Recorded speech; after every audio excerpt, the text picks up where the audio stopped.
Hey everyone, Happy New Year, and we want to say Happy New Year and welcome to the very first Radiotopia Presents of 2024. It's a series that we are truly excited about. It's called Shocking, Heartbreaking, Transformative. Now, this is from documentarian Jess Shane, who put out an open call on Craigslist and then worked with 4 strangers to explore the standard rules that documentarians and journalists use to tell their subject stories. So this series gets into all sorts of questions about what happens when people's real lives are collected, edited, and consumed. The show pulls back the curtain on what goes on behind the scenes of your favorite nonfiction shows. And then it turns in on itself and some really interesting twists and turns along the way in the making of the show. I've gotten to know Jess a little bit over the making of this show. Every time I chat with her, there's a new wrinkle to this story. It is really incredible. So go check out the new Radiotopia Presents series, Shocking, Heartbreaking, Transformative. It is out now on your favorite podcast platform.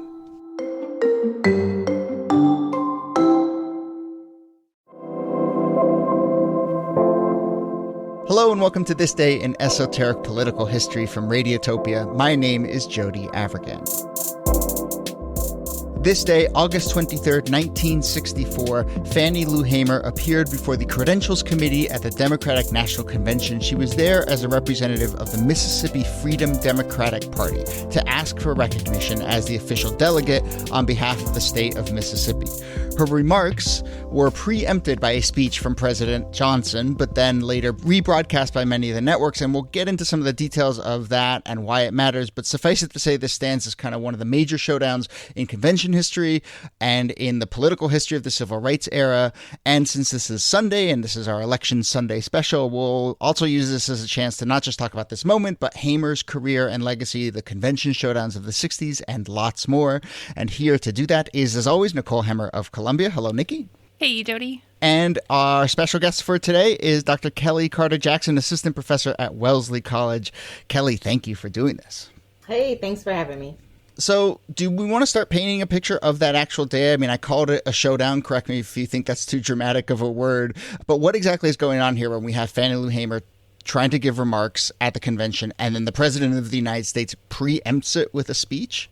Yeah, so she had come as part of this Mississippi Freedom Democratic Party, which was basically a challenge to the all-white Democratic Party delegate slate. And she's there to testify about the ways that the black vote has been suppressed and the violence that she has faced in trying to exercise her right to vote, which we should note, she's only known she's had that right for 2 years. Yeah. She found out when she was 44 years old that she had the right to vote. And so she's here to testify to everything that she's been through. And then all of a sudden, out of the blue, President Johnson is like, I need to have a press conference. And so reporters actually throw to the press conference because they expect him to name his vice presidential running mate for the 1964 election. And instead, he goes on to let everybody know that it is the 9-month anniversary of the Kennedy assassination, which is super normal, right? Like, noting that 9-month anniversaries. Yeah. Yes. So random. Tell Kellie, explain why you're giving a little skeptical face here. Well, because nine months is completely random and unnecessary. But also, I mean, during Fannie Lou Hamer's speech, she's giving like the gruesome details that she has experienced as a woman, as a black woman, who was beaten by police, who was taken into custody, who basically they used other black people to beat other black people. And she talks about these really violent experiences in a lot of very specific detail. I mean, if you listen to the recording of the speech, it's very gripping to listen to. And it's quite remarkable that in this moment in 1964, you have a black woman speaking on national television, talking about her experiences with state violence and violence from the police and violence against her in her attempt to vote. Yeah, and I mean, we should also say people could watch this on TV, and she was wearing a nice dress, she was carrying her handbag, like there was something just so compelling about her as someone who you could tell that she was an ordinary American who had shown up at this convention in order to testify to her experiences. And I think even just like seeing her make her way to the table, to the microphone to talk about her experiences was itself a powerful moment in this room full of mostly white men in suits. Yeah. So, I think it's a reminder to some extent of how strategic and savvy civil rights organizers were about messaging and about positioning and working the media. Kellie, I wonder if you have thoughts on that, but then also sort of related to that, I'm curious about this moment where Johnson steps in. I mean, is he trying to preempt political maneuvering, or does he have a sense of just sort of the power of oratory that is at stake? And is there some larger kind of like messaging narrative that he's trying to get out ahead of? Or is it really about who's going to be the delegate at this fraught time in this sort of contested convention? Sure. So first, I will say that civil rights activists are keenly aware of the media and of the press and how they are being covered and how they are being gazed or looked upon. So every single detail matters. Every single word matters. And I would say that they went to great lengths to carefully curate their image and their message and to make sure that they were heard and really received in a way that drew sympathy or empathy to their cause. So I think that's really important. Secondly, I would say all of the above for Johnson. I mean, I think in a lot of ways we're seeing political theater for sure. I think he is very much invested in controlling the message and making sure what is said caters to his own party line and his own not just ideology, but platform and politics. And so he wants to make sure that nothing's being said that will detract from his own ideas and his own investments, if you will. So yeah, he definitely knows what he's doing. This is not happenstance. This is not a, oops, I forgot you were on TV. Like, he knows what's happening. And I think he's definitely intimidated by what she could say and how she might undercut or undermine what Johnson is trying to achieve. And Johnson is so aware of the fissure lines in the Democratic Party, and he is trying to hold it together with his two hands. And I think it was maybe a month earlier when the Republicans had their convention, it had been a mess. It was clear that the Republican Party was coming apart at the seams, and Johnson wanted there to be this image of harmony and we're all on the same page and there's no friction here. And so he's trying to find ways to ultimately kind of buy off the Mississippi Freedom Democratic Party to say, oh, well, we'll give you a couple of at-large seats, so you'll still have a presence here. Like, we hear you, but we're not actually going to do anything real with you until at least the 1968 convention. Can you talk a little bit more, Niki, about kind of what happened, why a credentials committee fight is so important? I mean, credentials committee, like I get bored halfway through saying the phrase credentials committee. It seems arcane, it seems like in the weeds, but also this appears to be like a major fight. So what's at stake? Yeah, so Credentials Committee doesn't sound like must-see TV to No, you. it does not. Yeah. Well, so this was really important because there had been an effort in Mississippi in order to register Black people to vote, in order to have them represented amongst the Democratic delegates. And they were, as they always had been, shut out of the vote. And so it was this all-white slate that ends up going to the convention. And what they're doing is they're saying, okay, Credentials Committee, you get to decide which delegates represent Mississippi. Do you want it to be the delegation that got there because of voter suppression and violence? Or do you want it to be this delegation that has come together to expand the franchise, to fight for the right to vote, and that represents this freedom push within the Democratic Party? You have a choice, so make your choice. And they ultimately do.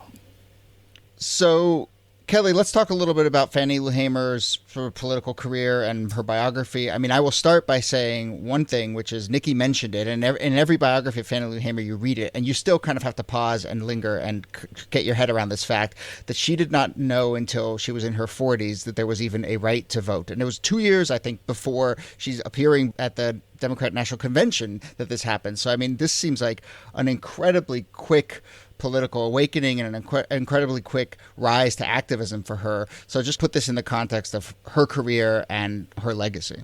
Sure. When you think about someone like Fannie Lou Hamer, she's incredible. She is a daughter of one of 20 children from a family of sharecroppers. She experiences a lot of violence growing up from white supremacists, and then also when she is a young woman, she's given a forced hysterectomy, not told that basically doctors have robbed her of ability to have children. So she has this very fraught relationship with the South and with politics and how she's navigating her world as a woman.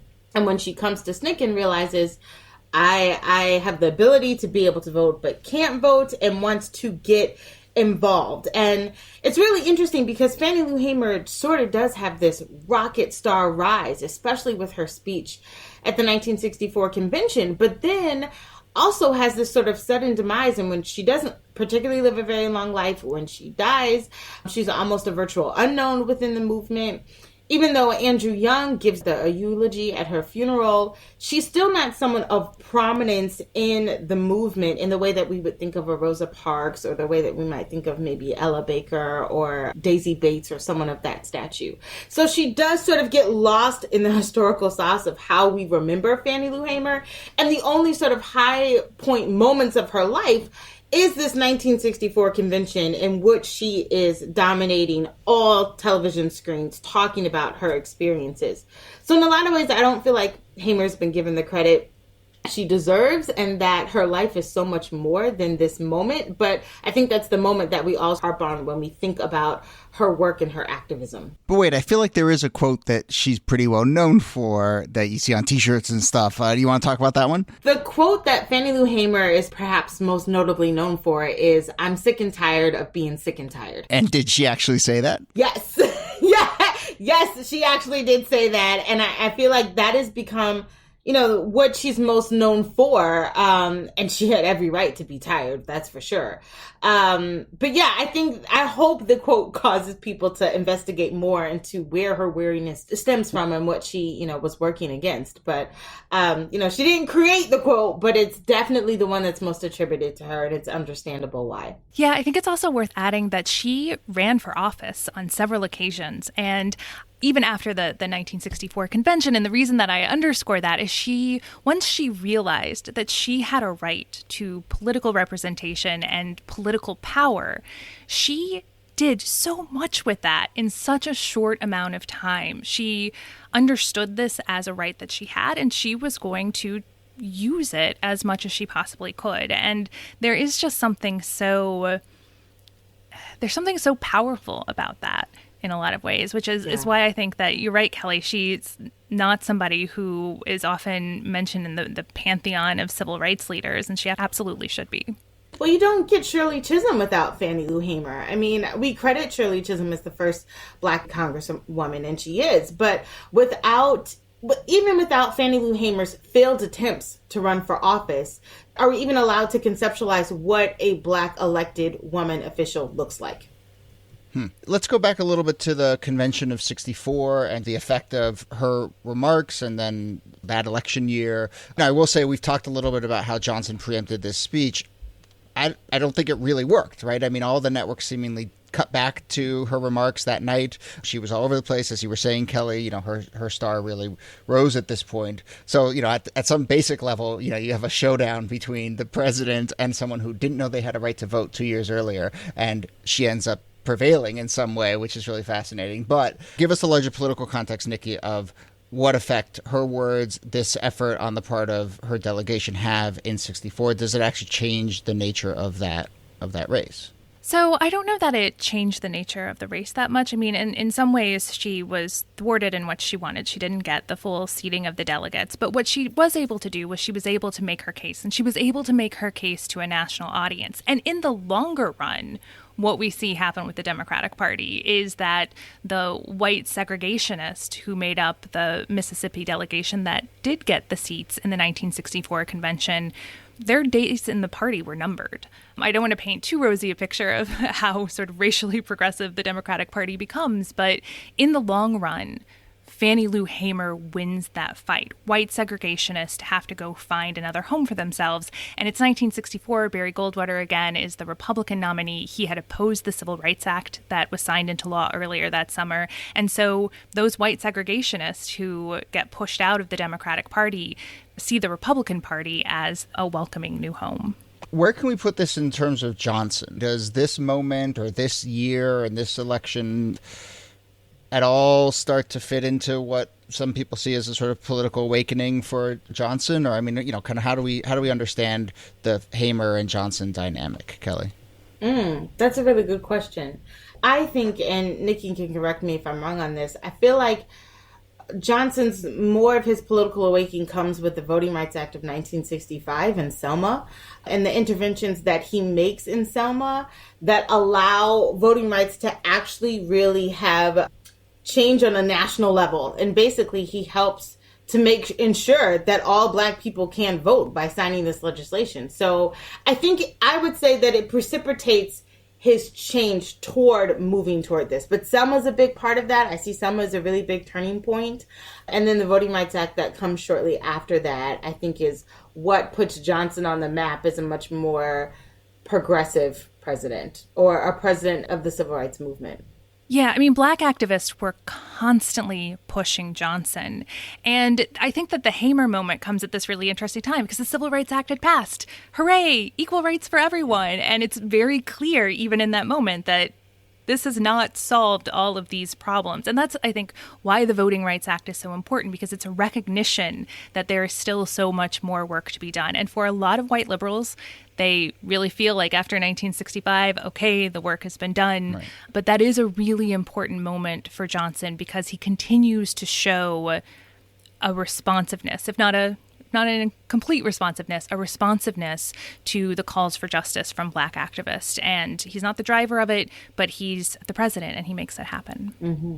So as we start to wrap up here, I mean, maybe we can talk a little bit about just conventions in general and showdowns at conventions. Obviously, this year, I don't know what kind of lessons we draw from the conventions, given how big of an asterisk there is next to it. But, I think, Niki, you and I have touched a little bit on this about how the nominating process has become much more buttoned up. Parties have had much more control.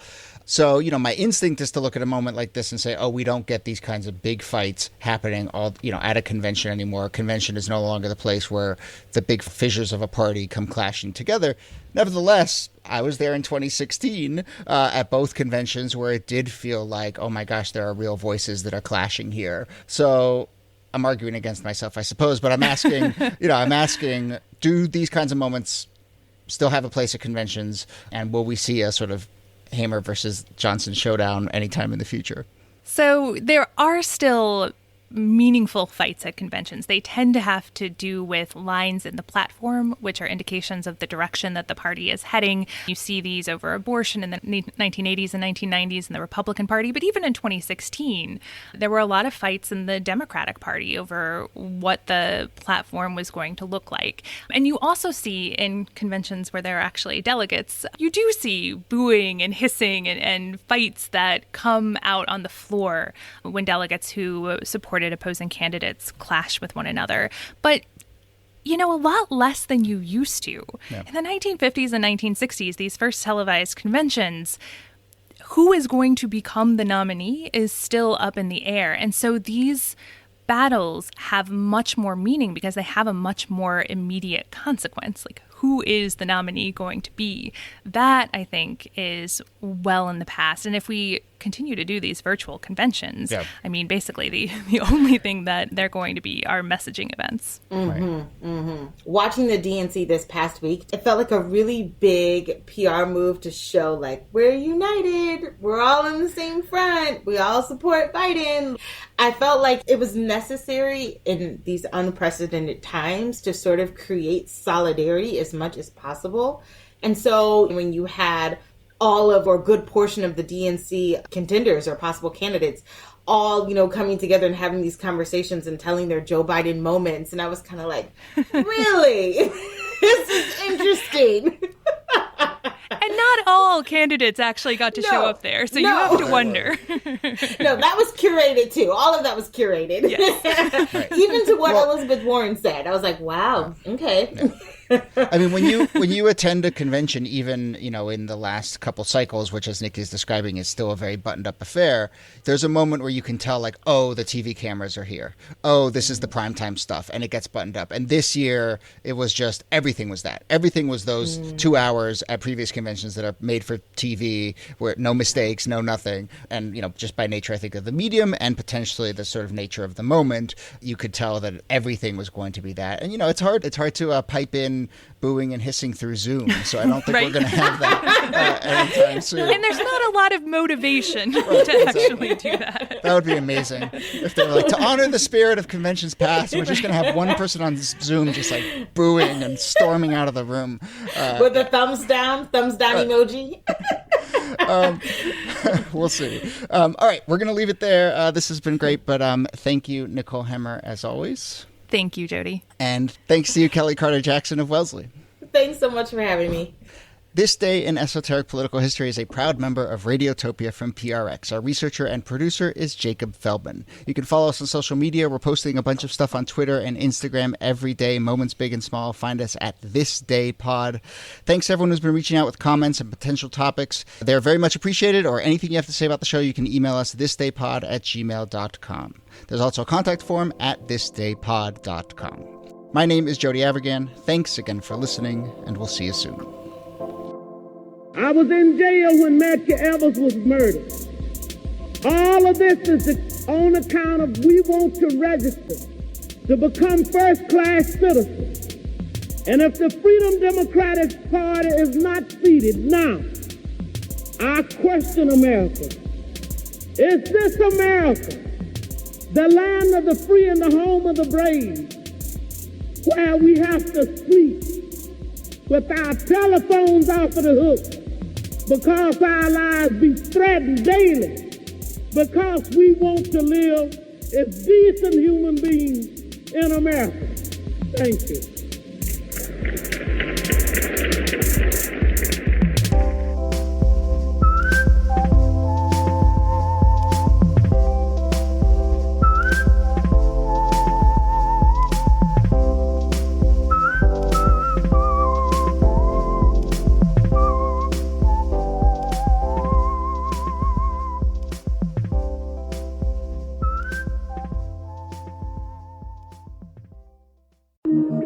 Radiotopia.